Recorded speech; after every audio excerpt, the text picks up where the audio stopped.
মা যে বড় কৃপাময়ী, তার যদি কৃপা হয় দুঃখ জ্বালা মুছিয়ে দেবে, থাকবে না তোর কোনো ভয়।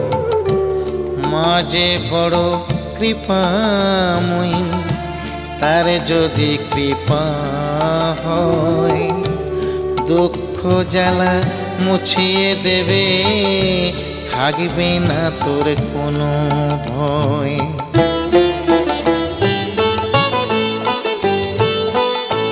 সকল সময় মাকে ডাকো, মার চরণে পড়ে থাকো। সকল সময় মাকে ডাকো, মার চরণে পড়ে থাকো। দিবানিশি